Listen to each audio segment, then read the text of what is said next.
안녕하세요, 동채입니다. 저는 예전부터 완벽에 집착을 좀 많이 했어요. 제 유튜브를 보면 되게 허술해 보일지 모르겠지만 이게 되게 심했습니다. 뭘 하든 약간의 흠이라도 보이면 그걸 절대 용납하지 못했었죠. 제가 예전에 친구들한테 밥을 해준 적이 있었는데 그때도 그랬어요. 제가 요리하는 걸 되게 좋아하거든요. 그래서 한 번은 친구들을 이제 집에 초대한 적이 있습니다. 근데 그날따라 맛이 평소처럼 안 나더라고요. 이게 한 번씩 그럴 때가 있죠. 평소에는 잘 되다가 시험을 보거나 옆에 누가 있다거나 그러면 잘 안 되는 거. 그날 유난히 그랬었죠. 근데 보통은 음식이 잘 안 돼도 그냥 내면 되잖아요. 야, 오늘 잘 안 됐다, 그냥 먹어라 하면서요. 근데 저는 그게 도저히 용납이 안 되더라고요. 그래서 어떻게 했다? 음식을 다 버리고 다시 했다. 친구들은 1시간을 더 기다렸다. 그렇게 맛이 없는 것도 아니었어요. 제가 만족스럽지 않았던 거죠. 근데 이게 저는 제가 타고난 성격 때문에 이러는 줄 알았어요. 원래 좀 예민하기도 했고 디테일에 집착하기도 했으니까. 근데 어느 순간 느끼는 게 그게 아닐 수도 있겠다는 생각이 들더라고요. 왜냐하면 제가 집 청소는 잘 안 하거든요.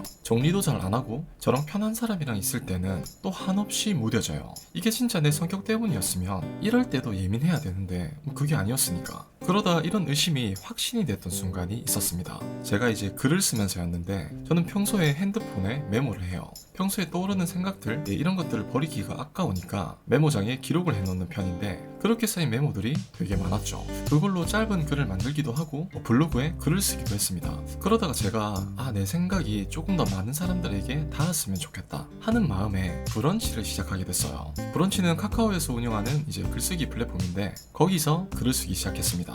근데 여기서 글을 쓰니까 글이 안 써지는 거예요. 솔직히 블로그에 글을 쓸 때도 조금 그렇긴 했거든요. 문장이 조금이라도 이상하면 수정하고 고치고 또 수정하고 고치고 그래도 쓰기는 썼습니다. 근데 브런치에서 쓰니까 그게 더 심해지더라고요. 거의 A4 용지 한 장 분량을 10시간 동안 쓴 적도 있습니다. 진짜 농담이 아니라 10시간을 쓰고도 지운 적도 많았어요. 쓰고 지우고 쓰고 지우고 하루 종일 이것만 반복한 거죠. 근데 진짜 웃기는 건 그걸 그대로 메모장에 쓰거나 블로그에 쓸 때는 또 안 그렇다는 거예요. 제가 이때 그걸 깨달았습니다.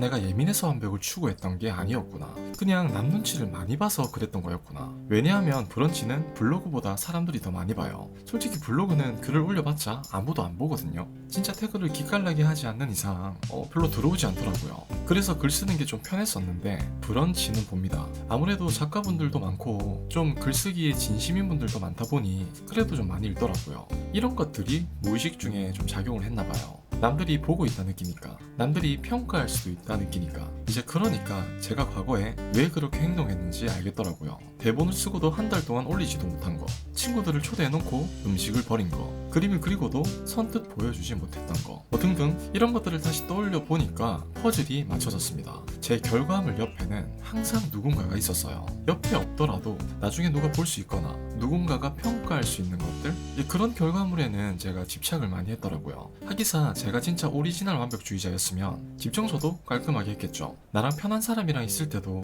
똑같이 예민했을 거고요. 그래서 여자친구가 그런 말을 한 것 같아요. 오빠는 예민할 때는 진짜 예민한데 묻어날 때는 답이 없다. 너무 묻어나다.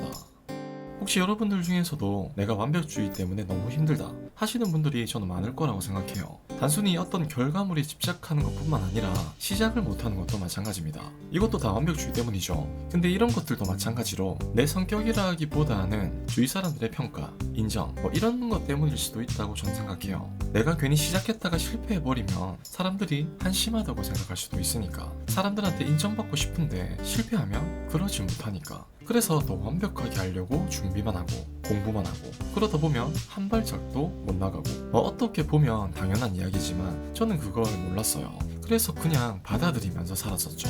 내 성격이 그러니까, 내가 그렇게 태어났으니까. 그래서 당연히 고치지도 못했죠. 제가 왜 그러는지 이유를 정확하게 몰랐으니까.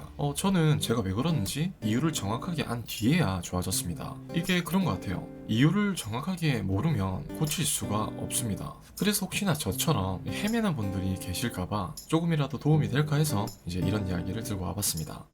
오늘 좀 말이 많았죠? 이게 100% 개인적인 이야기다 보니까 말이 좀 길어진 것 같아요. 아무튼 이쯤에서 마무리 짓도록 하겠습니다. 그럼 다음에는 어떤 이야기를 해야 될까요? 아무튼 또 재밌는 이야기로 돌아오도록 하겠습니다.